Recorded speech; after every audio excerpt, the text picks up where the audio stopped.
Hi, my name is Mark Bojovic, and let me introduce myself and my family. I've been married to my wonderful wife for almost 20 years. Next month we celebrate 20 years, and the Lord has blessed us with three beautiful children. They are Jaden, who is 12 years old, Josie, who is 7 years old, and little Jace, who is 4 years old. We've lived abroad, mostly as missionaries, over the past 18 years of our life. So Jaden was born in South Africa when we were living in Southern Africa. And Josie and Jace were both born in Montenegro, where we are currently living in. The focus and the topic of this video is just to share about our oldest son, Jaden, and his eating disorder, amongst a few of the things that he's facing challenges with.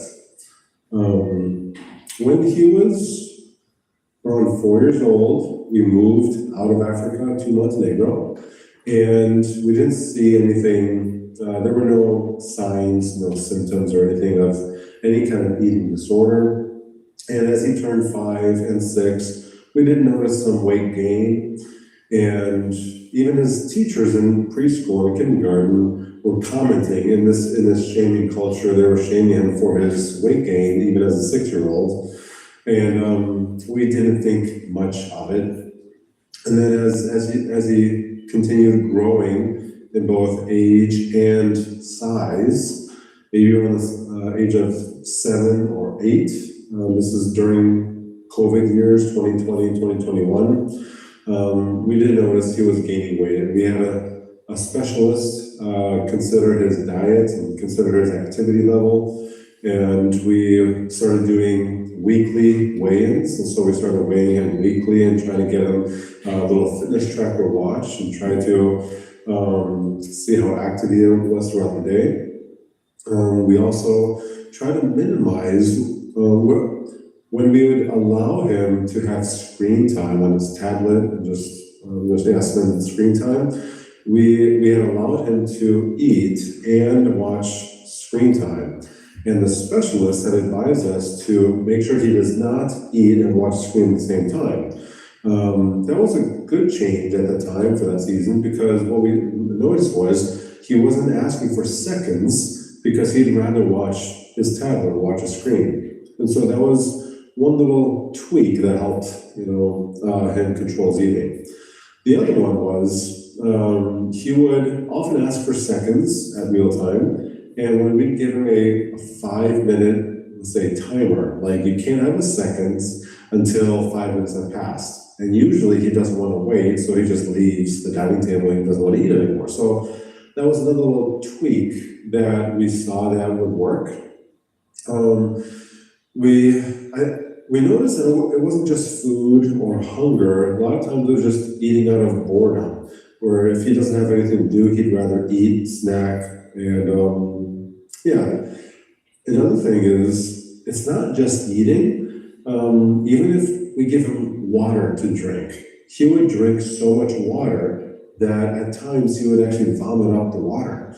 Or he would just eat uncontrollably. So like if we're at somebody else's house and it's like buffet style, that you can just take as many plates as you want and we're not paying attention, he would eat to the point of eventually vomiting the food. And this would happen maybe a few times a year kind of thing. It hasn't happened much in the past year. But we noticed, I don't know if it's something specialists would call oral fixation, like you always have to have something in your mouth, but what we noticed was he doesn't have the ability to know when he has eaten enough or when he's full. He just wants to keep eating. And I don't know if that's a satiety kind of a response. But when we start putting boundaries and limitations on his meals, for example, he can only have a single serving of his dinner and no seconds allowed. At first, he resisted, but then he accepted it as that's the way it is. Sometimes he doesn't understand why his brother and sister can have seconds and he can't, but because they don't have the same problem that he does. They will reach a point of being comfortably full and stop, and they don't have a weight issue.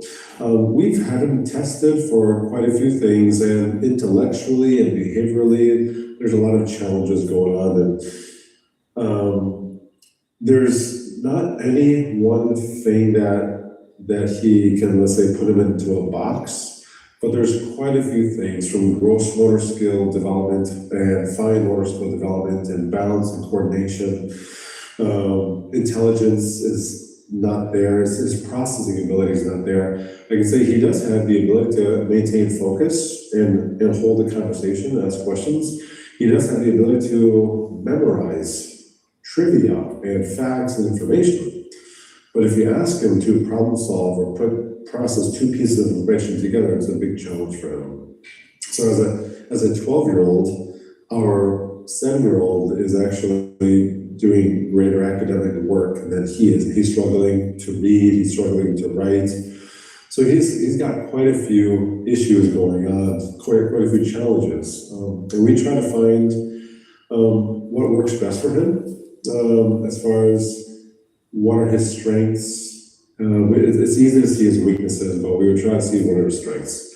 If I bring this topic back to eating disorders, there were times where we've had to lock the door to the kitchen, lock the door to the pantry, because he would wake up before us at 5 a.m., 6 a.m., and help himself to snacking and drinking juices and just getting full before breakfast.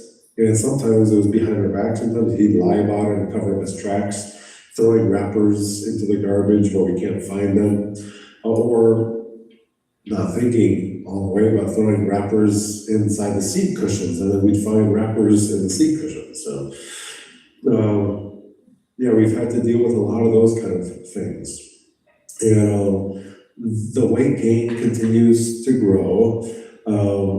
Currently, we are on an exercise regime where he joins us at the gym, and we have him exercising for either a set amount of time, or calories, or burpees, or join like a group fitness class that gets him active. If he's on this routine, Monday through Friday routine, he has pretty good results. There is weight loss, he feels fitter and more cardiovascular, aerobic strength and integrity.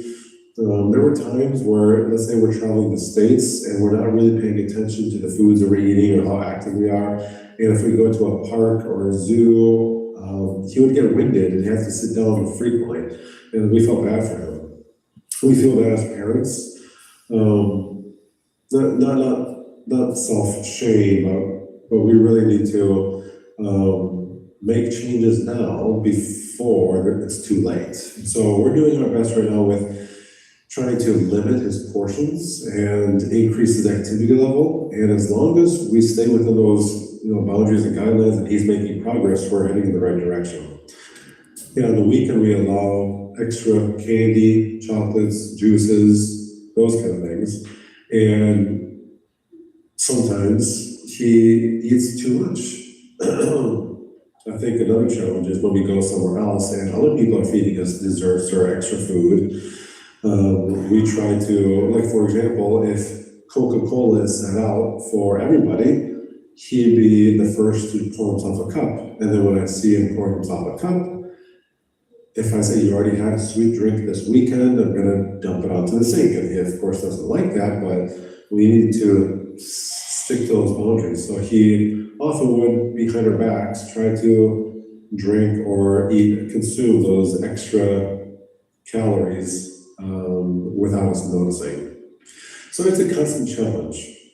Him wanting to eat out of boredom, eat more, just to get full and stay full, is a constant struggle.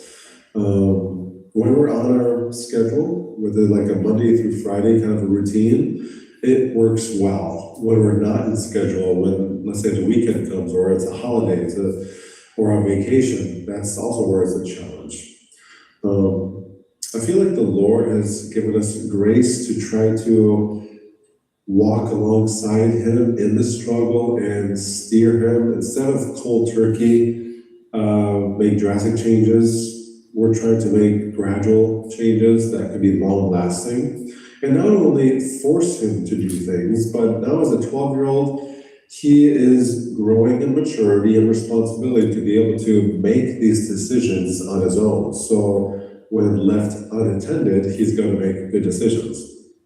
There are times where he is proud of the fact that maybe on certain mornings he wakes up early and he did not go to the pantry, did not go to the kitchen and snack and drink, and he'll share that with us like as a victory.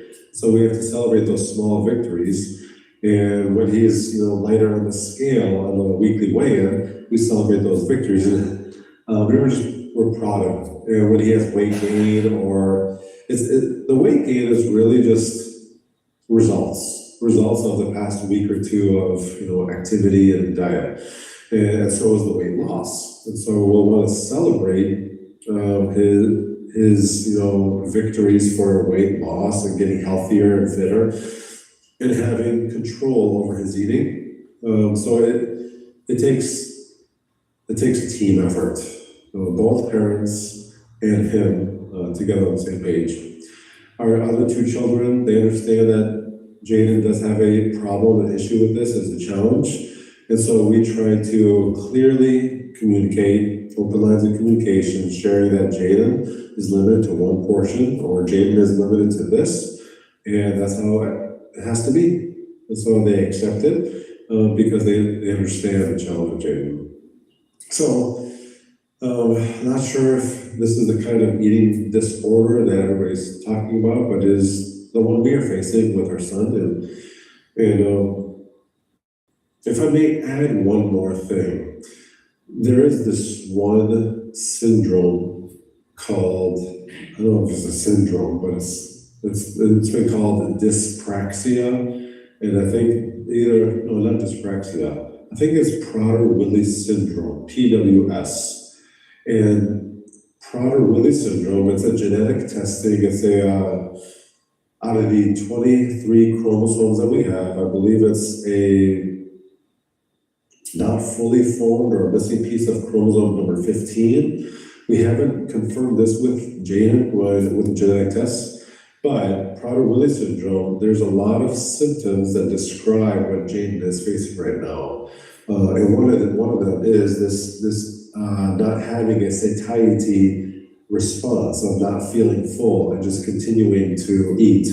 And people that have Prader-Willi syndrome have to be monitored throughout their life, and usually because of obesity, they have shortened lifespans, which is a serious thing. So we're fully aware of that could be a possibility. And so we're trying to do our best right now and educate him so that he can be a self-sufficient, independent adult one day, so that he can live with this. And we're definitely praying for healing. We're praying for and believing for having victory over this challenge, having victory over this weakness and circumstance that we're in. So, yeah, that's our story with our oldest son, Jaden. Thank you for hearing me out, and I do ask for your prayers for us and for Jaden. Thank you. Bye.